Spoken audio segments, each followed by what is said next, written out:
Good morning guys. இன்றைக்கி டே 3 of being heart challenge. நேற்று என்ன ஆச்சுன்னு முக்கியமாக சொல்லணும்னு நினச்சேன். என்னால் நேற்று 4 ஹவர் சேலஞ்சை பண்ணவே முடியல. என் ஸ்டடி சேலஞ்சு ஆஸ்பிரன்ஸ்க்கு தெரியும். ஏன் பண்ண முடியலன்னா செம்ம ஃபிசிக்கலி ட்ரெயின்ட் அவுட்டு. கால் ரெண்டுத்துலேயும் இந்த சத்து சுத்தமாக போய் செத்தே போச்சு. அதுக்கு அடுத்த விஷயம் என்னென்னா எனக்கு வந்து செல்ஃப் டவுட்டு. இதெல்லாம் முடிச்சுட்டு நான் லேட்டாக வந்து பார்த்தா என் பொருள் எதையுமே காணோம். அதை வேற எவனோ தூக்கிட்டு போயிட்டுருக்கான். ஏன்னா ஸ்டேடியமில் வந்து கூட வாடா தூக்கிட்டு போகிறீங்க அப்படின்ற மாதிரி தான் இருந்துச்சு. ஆனாலும் இன்றைக்கி ஏதோ பரவாயில்ல, நம்மளை நாமே புஷ் பண்ணிட்டு அடுத்தது போயிடணும் அப்படின்னு நினச்சி நான் இன்றைக்கி கிளம்பிட்டுருக்கேன். ஆனாலும் கண்ணிலேயே கலவரம் தெரியுதே ராசா அப்படின்ற மாதிரி என் மூஞ்சை பார்த்தாலே தெரியும். சோகத்தின் உச்சகட்டத்தின் அடுத்த உருவமாக நான் தான் இருக்கேன். இன்றைக்கி வாட்சும் சார்ஜ் போடல, இன்றைக்கி அதுவும் இல்லை, டைமும் அப்பப்போ காட்ட முடியாது. என்ன பண்ணுறது, கஷ்டப்பட்டு ஷூவெல்லாம் மாட்டிக்கிட்டு.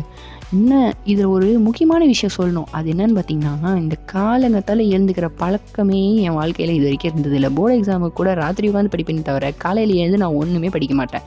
என்ன மாதிரி யாராவது இருந்தால் சொல்லுங்கள். ஷூவை போட்டேன், ஃபயராக கிளம்பிட்டேன் பாருங்கள். அப்படியே செம்ம குளிர், ஜர்க்கின்லாம் ஒன்றும் இல்லை. 3 மணி நேரம் ஒர்க் அவுட் முடிச்சுட்டு ஃபயராக போனேன்னா ஃபயரில் வந்த கறி மாதிரி வீட்டுக்கு வந்தேன். வந்து ஜாக்சன் பார்த்துட்டு அம்மா கொடுத்த விட்டமின் சி ஜூஸ் குடிச்சிட்டு 4 முடிச்சு